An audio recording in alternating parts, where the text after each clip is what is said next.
So hello guys, तो हमारी current affairs की रिवीजन वाली क्लास चल रही है। जैसा कि आपको बताया फरवरी महीना हम कवर कर रहे हैं, तो चलिए स्टार्ट करते हैं फिर क्लास। तो इस प्रश्न में पूछ रहे अभी हाल ही में अंतरिक्ष में सर्वाधिक समय तक रहने का विश्व रिकॉर्ड किसने बनाया? तो आंसर होगा ओलेग कोनोनेंको।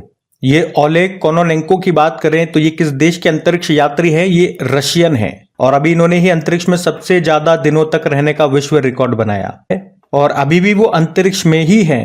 उन्होंने कहा कि वो लगभग 1000 दिनों तक अंतरिक्ष में रहेंगे। अच्छा, रशिया की स्पेस एजेंसी का नाम क्या है? रोसकॉस्मोस है। अगर आपसे पूछे ना कि अंतरिक्ष में यात्रा करने वाले पहले जो यात्री थे वो कौन थे? यूरी गागरिन थे। वो यूएसएसआर से थे। 1961 में गए थे वो, 12 अप्रैल 1961 को। इसीलिए तो हम लोग 12 अप्रैल को मानव अंतरिक्ष उड़ान का अंतरराष्ट्रीय दिवस मनाते हैं। और किस रॉकेट से गए थे? वोस्तोक 1 से गए थे। अच्छा, अगर आपसे पूछे कि चांद पर जाने वाली पहली महिला कौन होंगी, तो आंसर होगा क्रिस्टीना कोच होंगी। नासा का जो आर्टेमिस मिशन है उसके तहत ये जाएंगे अंतरिक्ष में। वैसे विश्व अंतरिक्ष सप्ताह भी होता है, वो हम 4 से लेकर 10 अक्टूबर तक मनाते हैं। और सबसे इंपॉर्टेंट तो ये रहेगा नेशनल स्पेस डे। ये हम मना रहे हैं 23 अगस्त, क्योंकि हमारा जो चंद्रयान है वो सफलतापूर्वक लैंड किया था चंद्रमा पे साउथ पोल पे लैंड किया था, जिसको हमने नाम दिया था शिव शक्ति पॉइंट। और ये नाम भी ध्यान में रखना, रायना बर्नवी सऊदी अरब के अंतरिक्ष में जाने वाली पहली महिला हैं ये। अच्छा, वैसे मोदी जी ने इसरो को 2 लक्ष्य दिए हैं, वो भी याद रखो, वो भी इंपॉर्टेंट है हमारे लिए। तो 2035 तक खुद का अंतरिक्ष स्टेशन बनाना है और 2040 तक चांद पर इंसानों को उतारना है। फिर आपसे पूछ रहे हैं अभी राजस्थान के नए महाधिवक्ता यानी कि एडवोकेट जनरल कौन बने? तो आंसर होगा राजेंद्र प्रसाद गुप्ता। और एडवोकेट जनरल के बारे में मैंने आपको बताया था, सिंपल सा याद रखो। राज्य सरकार का जो वकील होता है उसे एडवोकेट जनरल कहते हैं। जिस तरह से केंद्र सरकार के वकील को अटॉर्नी जनरल कहा जाता है, जो कि चीफ लीगल एडवाइजर होते हैं, उसी तरह से ये राज्य में होते हैं। और इनकी नियुक्ति कौन करते हैं? तो राज्य के जो गवर्नर होते हैं वो करते हैं। तो वर्तमान में राजस्थान राज्य के गवर्नर कौन है? कलराज मिश्र हैं। अच्छा, इन्होंने किनका स्थान लिया? राजेंद्र प्रसाद गुप्ता ने MS सिंघवी का स्थान लिया है। तो याद रखना, किसी भी राज्य का जो उच्च विधि अधिकारी हाई लॉ ऑफिसर होता है उसी को हम एडवोकेट जनरल बोलते हैं। और इनके बारे में आपको संविधान के किस अनुच्छेद में मिलेगा? आर्टिकल 165 से लेकर 177 तक मिलेगा। फिर आपसे पूछ रहे हैं अभी किस भारतीय तीरंदाज को विश्व तीरंदाजी के द्वारा world archery breakthrough Archer of 2023 का पुरस्कार मिला? तो आंसर होगा अदिति गोपीचंद को। तो पहले तो ये याद रखना, अदिति गोपीचंद का संबंध किस खेल से है? ये तीरंदाज है, आर्चरी प्लेयर है, जिनको अभी वर्ल्ड आर्चरी के द्वारा world archery breakthrough Archer of 2023 का पुरस्कार मिला है। ये महाराष्ट्र से बिलोंग करती है। अभी 2023 में अर्जुन पुरस्कार भी इनको दिया गया। और याद रखना, अभी 2023 में ही वर्ल्ड आर्चरी चैंपियनशिप जो कि हुई थी जर्मनी में, वहां पे गोल्ड जीतने वाली ये सबसे कम उम्र की खिलाड़ी बनी थी। तब भी इनके बारे में आपने नाम सुना होगा, तो नाम जरूर ध्यान में रखना। इनका खेल कौन सा है ये भी ध्यान में रखना। वैसे कुछ और भारतीय तीरंदाजों के नाम मैं आपको बताता हूं। एक तो शीतल देवी बड़ा इंपॉर्टेंट नाम है, पैरा आर्चरी प्लेयर है ये, मतलब पैरा तीरंदाज है ये, जम्मू कश्मीर से आती हैं। अभी आपको याद हो तो चुनाव आयोग ने दिव्यांग आइकॉन इनको बनाया था। अभी अर्जुन अवार्ड इनको मिला था और सर्वश्रेष्ठ युवा एथलीट का पुरस्कार भी मिला था। शीतल देवी नाम याद रखना। वैसे वर्ल्ड आर्चरी फेडरेशन की बात करें तो स्थापना होती है 1931 में। हेडक्वार्टर है लुज़ेन स्विट्जरलैंड में और हेड है उगुर एडनर। फिर आपसे पूछ रहे अभी सेफर इंटरनेट डे कब मनाया गया? तो आंसर होगा 6 फरवरी को। एक्चुअली में ये जो दिन है ये फरवरी के दूसरे सप्ताह के मंगलवार को मनाया जाता है, तो इस बार हमने 6 फरवरी को मनाया। और वैसे 6 फरवरी को महिला जननांग विकृति के लिए शून्य सहनशीलता का अंतर्राष्ट्रीय दिवस, international day of zero tolerance for female genital mutilation के रूप में भी मनाया गया, जिसकी थीम थी हर वॉइस हर फ्यूचर। फिर अगला प्रश्न है अभी सूचना एवं प्रसारण मंत्रालय में नए सचिव कौन बने? तो कुछ मंत्रालयों में, कुछ आयोग में अभी नए सचिव सेक्रेटरी बने, वो मैं आपको इस क्वेश्चन में बताऊंगा। तो इसका तो उत्तर होगा संजय जाजू। तो इंफॉर्मेशन एंड ब्रॉडकास्टिंग मिनिस्ट्री में ये नए सचिव बने हैं। किनके स्थान पे आए? ये अपूर्व चंद्रा के स्थान पे आए। अभी आपने पढ़ा भी होगा, अपूर्व चंद्रा ये स्वास्थ्य मंत्रालय में सचिव बन गए हैं। बाकी और मैं आपको रिवाइज कर रहा हूं, या कुछ और जो अभी नए अपॉइंटमेंट हुए सेक्रेटरीज के। तो एक तो सहकारिता मंत्रालय में सचिव बने हैं कौन? आशीष कुमार भूटानी। और वुमेन एंड चाइल्ड डेवलपमेंट में अभी सेक्रेटरी बने हैं अनिल मलिक। उसी तरह से लेबर एंड एम्प्लॉयमेंट मिनिस्ट्री में अभी सचिव बने, उनका नाम सुमिता डावरा है। Inland waterways authority of India में अभी नए चेयरमैन बने हैं, ये नाम भी याद रखना, विजय कुमार। तो ये कुछ इंपॉर्टेंट है, वो मैं आपको रिवाइज करा रहा हूँ। अच्छा, कुछ इंपॉर्टेंट सचिव भी होते हैं, वो भी नाम आपको याद होने चाहिए, जैसे कि हमारे कैबिनेट सेक्रेटरी कौन है, राजीव गौबा है। प्रिंसिपल सेक्रेटरी टू पीएम वो कौन है, प्रमोद कुमार मिश्रा हैं, जिसे पी के मिश्रा के नाम से आप जानते हो। और सेक्रेटरी टू द प्रेसिडेंट कौन है, राजेश वर्मा है। तो ये भी ध्यान में रखना। अगला प्रश्न देखते हैं। फिर आपसे पूछ रहे यमन देश के नए प्रधानमंत्री कौन बने हैं, तो आंसर होगा अहमद अवद बिन। यमन की बात करें, कैपिटल सना होती है, करेंसी है यमनी रियाल। आपको याद हो तो 2023 में बंगाल की खाड़ी में एक मोचा नाम का चक्रवात आया था, उसका नाम यमन ने ही रखा था। बाकी अजाली असोमानी ये कोमोरोस के प्रेसिडेंट बने। गैब्रियल एटल फ्रांस के सबसे युवा व पहले समलैंगिक प्रधानमंत्री बने। तो बर्नार्डो एवरेलो ग्वाटेमाला के नए प्रेसिडेंट बने।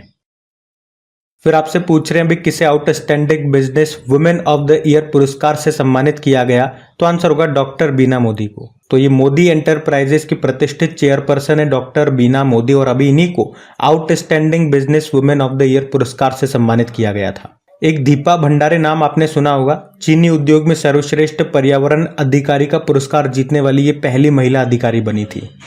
और सुधा मूर्ति की बात करें तो ग्लोबल इंडियन अवार्ड पाने वाली पहली महिला बनी। और सविता कंसवाल ये एक पर्वतारोही थी, उत्तराखंड से आती थी, निधन हो गया, लेकिन अभी मरणोपरांत तेंजिंग नॉर्गे पुरस्कार 2022 इन्होंने जीता था। अगला प्रश्न देखते हैं। फिर आपसे पूछ रहे अभी अल सल्वाडोर जो देश है वहां पे राष्ट्रपति के रूप में पुनः किसे नियुक्त किया गया, तो नायब बुकेले को। अल सल्वाडोर इसकी कैपिटल होती है सैन सल्वाडोर। आपको बता दूं ये मलेरिया फ्री होने वाला पहला सेंट्रल अमेरिकन कंट्री भी बना था। और अल सल्वाडोर ने दुनिया की पहली बिटकॉइन सिटी भी बनाई थी।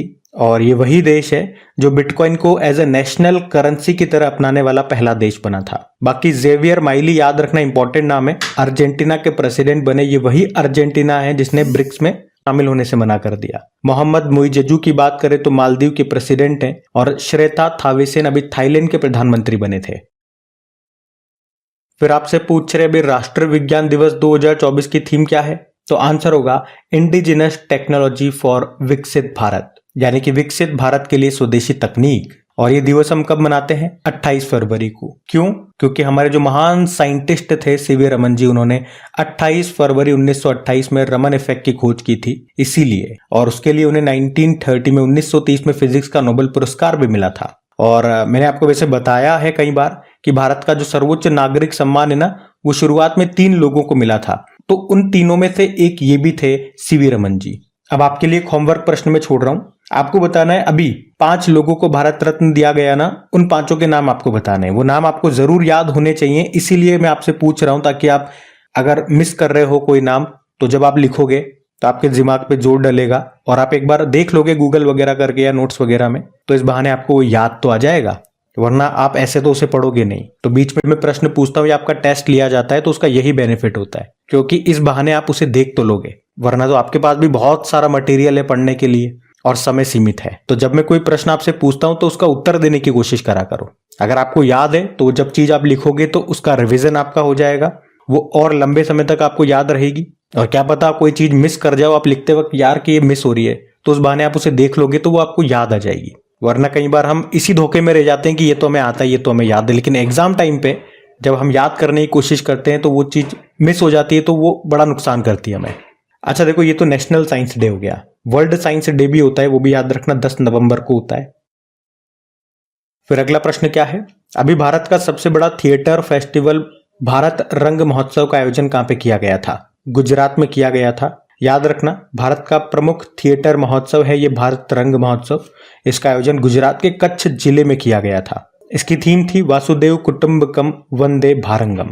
वैसे इसकी शुरुआत है ना गुजरात के कच्छ जिले में हुई थी, पर यह भारत के 15 अलग अलग शहरों में आयोजित किया गया था। शुरुआत इसकी गुजरात के कच्छ जिले से होती है। अच्छा, इसी तरह से एक प्रश्न मैं आपसे पूछ रहा हूं कि भारत का सबसे बड़ा ओपन थिएटर किसे कहा जाता है, तो याद रखना धानु जात्रा महोत्सव को कहा जाता है, जो उड़ीसा में है। बाकी यहाँ पे कुछ महोत्सव में आपको रिवाइज कराऊंगा जो आपके न्यूज में थे, जैसे कि भारत का पहला लाइट हाउस महोत्सव मनाया गया था गोवा में, थावे महोत्सव मनाया गया था बिहार में, ऊंट महोत्सव ये राजस्थान के बीकानेर में मनाया, मरु महोत्सव ये राजस्थान के जैसलमेर में मनाया, रज महोत्सव उड़ीसा का हो गया, लूसाफॉन महोत्सव गोवा का हो गया, चचिन चराई महोत्सव अरुणाचल प्रदेश में मनाया था। सारंग महोत्सव याद रखना IIT मद्रास में मनाया जाता है। भारत का सबसे बड़ा छात्रों के द्वारा संचालित ये महोत्सव है। हेरत महोत्सव भी याद रखना ये जम्मू कश्मीर में मनाया गया था। और ऑरेंज फेस्टिवल यह भी मनाया गया था कोहिमा नागालैंड में। और छेरछेरा महोत्सव ये छत्तीसगढ़ का है। तो यहाँ पे एक्स्ट्रा 10-11 महोत्सव मैंने आपको और रिवाइज करवा दिए, तो इनको भी ध्यान में रखना। फिर आपसे पूछ रहे अभी यूनिफॉर्म सिविल कोड को लागू करने वाला पहला राज्य कौन सा बन गया, तो आंसर होगा उत्तराखंड बन गया। अब प्रश्न में थोड़ा सा ध्यान देना कि स्वतंत्रता के बाद यूनिफॉर्म सिविल कोड को लागू करने वाला पहला राज्य बन गया है ये उत्तराखंड। आप कहोगे गोवा भी तो है, तो वहां पे पुर्तगाली शासन से ही ये लागू है। और यहाँ पे बात कर रहे हैं अगर आपसे स्वतंत्रता के बाद इसे लागू करने वाला पहला राज्य, तो वो उत्तराखंड है। तो प्रश्न क्या पूछ रहे हैं ये थोड़ा सा ध्यान में देना। अब इसमें होता क्या है, बिल्कुल शॉर्ट में अगर मैं आपको समझाऊं तो इसमें हर जाति, हर धर्म, हर संप्रदाय और हर वर्ग के लिए पूरे देश में एक ही नियम, एक ही कानून लागू होता है। चाहे फिर वो मामला विवाह से संबंधित हो, तलाक से संबंधित हो, विरासत से संबंधित हो या गोद लेने के मामले हो, सबके लिए एक ही नियम होगा। बाकी इसके बारे में डिटेल में मैंने आपको डेली करंट अफेयर्स वाली क्लास में बता ही दिया था। अभी हमारी रिवीजन वाली क्लास है, फिर भी मैंने आपको थोड़ा बहुत समझा दिया है, आपको समझ में आ गया होगा। अभी अगला प्रश्न देखते हैं। फिर अगले प्रश्न में पूछ रहे हैं फीफा वर्ल्ड कप 2026 का फाइनल ये किस स्टेडियम में खेला जाएगा, तो आंसर होगा मेटलाइफ स्टेडियम। मैंने आपको कई बार बताया कि 2026 में जो ये फीफा वर्ल्ड कप होंगे ना, 3 देशों में होंगे। आपको याद भी होगा, अमेरिका, मैक्सिको और कनाडा। तो अभी इसके शेड्यूल्ड की घोषणा कर दी गई और इसमें बताया कि इसका जो फाइनल है अमेरिका के न्यूयॉर्क शहर में जो मेटलाइफ स्टेडियम है ना, वहां पर होगा। ये फाइनल 19 जुलाई 2026 को खेला जाएगा और इसकी शुरुआत होगी 11 जून 2026 को। और शुरुआत अगर कहां से होगी ये पूछेंगे तो मैक्सिको सिटी के एस्टेका स्टेडियम में होगी। तो शुरुआत कहां पे होगी और फाइनल कहां पे होगा, दोनों मैंने आपको बता दिया। अच्छा, अभी 2022 वाला जो फीफा वर्ल्ड कप हुआ था वो कतर में हुआ था। उसका शुभंकर मैस्कोट था लाइव, उसको अर्जेंटीना ने जीता था फ्रांस को हरा करके। ये भी ध्यान में रखना। आपसे पूछ रहे देश के पहले डिजिटल राष्ट्रीय संग्रहालय की आधारशिला कहां पे रखी गई, तो आंसर होगा हैदराबाद में। तो याद रखना, हैदराबाद के सालारगंज संग्रहालय में देश के पहले डिजिटल राष्ट्रीय संग्रहालय की आधारशिला रखी गई है। किसने रखी ये आधारशिला, ये फाउंडेशन स्टोन किसने रखा, तो हमारे जो केंद्रीय संस्कृति मंत्री हैं जी किशन रेड्डी, उन्होंने। और ये संग्रहालय किसके द्वारा बनाया जा रहा है ये पूछेंगे तो भारतीय पुरातत्व सर्वेक्षण के द्वारा, आर्कियोलॉजिकल सर्वे ऑफ इंडिया के द्वारा। आपको बताया आर्कियोलॉजिकल सर्वे ऑफ इंडिया की स्थापना ये हुई थी 1861 में और इसके संस्थापक कौन है, अलेक्जेंडर कनिंघम है। अच्छा, इसी तरह कुछ आपके लिए इंपॉर्टेंट प्रश्न में लेकर के आ रहा हूं। एक ही प्रश्न में बहुत सारा हम इस तरह का रिवीजन करेंगे। जैसे कि पूछे अभी जाति जनगणना शुरू करने वाला पहला राज्य कौन सा बना था, तो बिहार बना था। दूसरा आंध्र प्रदेश है, ये दूसरा भी याद रखना। और भारत की पहली 100% इलेक्ट्रिक बाइक टैक्सी शुरू हुई थी कहां पे, असम में। प्रधानमंत्री विश्वकर्मा योजना लागू करने वाला पहला यूनियन टेरिटरी कौन सा बना, जम्मू कश्मीर बना।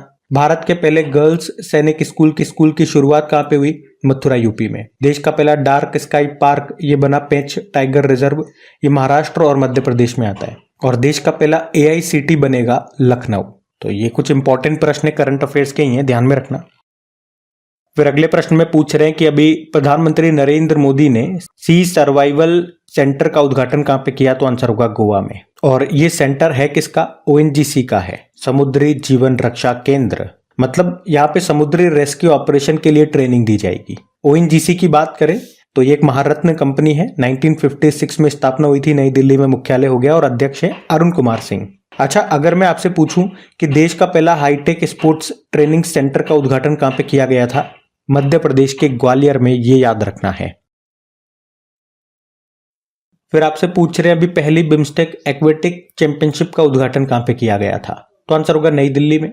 हमारे जो स्पोर्ट्स मंत्री हैं अनुराग सिंह ठाकुर, उन्होंने अभी नई दिल्ली में ये पहले बिम्स्टेक एक्वेटिक चैंपियनशिप का उद्घाटन किया था। पहली बार इस चैंपियनशिप का आयोजन हुआ, इसीलिए प्रश्न मैंने लिया है, इंपॉर्टेंट हो जाता है। और एक्वेटिक से आपको समझ में आ रहा होगा इसका संबंध जल से है, जल से रिलेटेड, वाटर से रिलेटेड इसमें गेम्स हुए, इवेंट्स हुए। और इसमें भाग भी किसने लिया होगा, समझ में आता है बिम्स्टेक के जो 7 सदस्य देश हैं उन्होंने इसमें हिस्सा लिया है।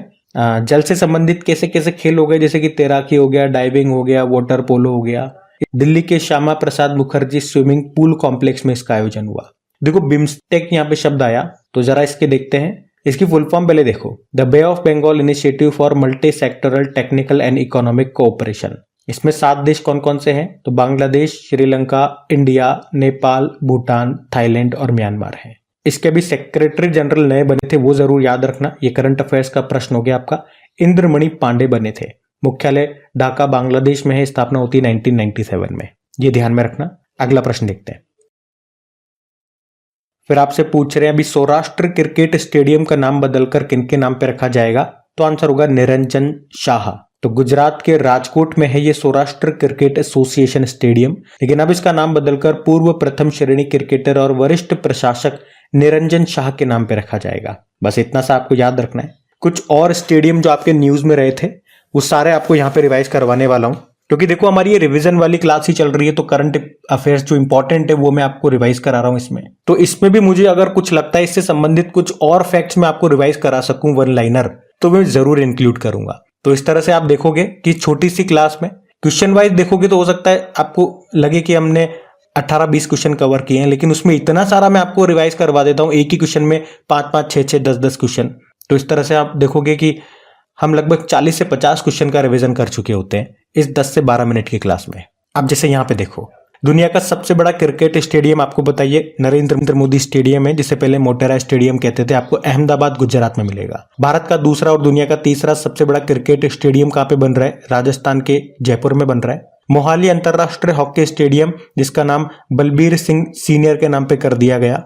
अभी रायबरेली में जो हॉकी स्टेडियम है उसका नाम रानी रामपाल के नाम पे किया गया। पुणे के आर्मी स्पोर्ट्स इंस्टीट्यूट का नाम बदलकर नीरज चोपड़ा स्टेडियम किया गया। नीरज चोपड़ा आपको पता है ना, भाला फेंकते हैं ये। और इंग्लैंड के लिसेस्टर क्रिकेट ग्राउंड का नाम सुनील गावस्कर के नाम पे किया गया था। उड़ीसा में जो भारत का सबसे बड़ा हॉकी स्टेडियम बना है उसका नाम भी बदल के बिरसा मुंडा जी के नाम पे कर दिया गया। और एक और याद रखना, ये स्टेडियम का तो प्रश्न नहीं है, लेकिन अयोध्या रेलवे स्टेशन का नाम याद रखना। अब ये 2024 में नाम बदला, अयोध्या धाम कर दिया, और अयोध्या एयरपोर्ट का नाम महर्षि वाल्मीकि जी के नाम पे कर दिया। बाकी ऑप्शन भी मैं आपको रिवाइज कराऊं तो याद आएगा आपको। जय शाह का नाम बीसीसीआई के सचिव हैं, अभी एशियन क्रिकेट काउंसिल के फिर से ये अध्यक्ष बन गए, जिसका मुख्यालय कोलंबो श्रीलंका में है। अनीश शाह ये फिक्की के नए अध्यक्ष बने, तो समीर शाह ये बीबीसी ब्रिटिश ब्रॉडकास्टिंग कॉरपोरेशन के अध्यक्ष बने, जो भारतीय मूल के हैं। तो ये सारे पॉइंट्स ध्यान में रखना। अगला प्रश्न देखते हैं। फिर अगले प्रश्न में पूछ रहे हैं अभी wild life photographer of the year 2024 का खिताब जीता नीमा सारिखनी ने। तो सिंपल सा याद रखेंगे, wild life photographer of the year award 2024 की बात कर रहे हैं। ये दिया गया यूके की फोटोग्राफर नीमा सारिखनी को। इन्होंने, आपको याद हो तो, एक फोटो खींचा था, आइसबर्ग पे एक पोलर बियर सो रहा था, उसकी तस्वीर इन्होंने खींची थी और उस फोटो को कहा था बर्फ का बिस्तर, आइस बेड।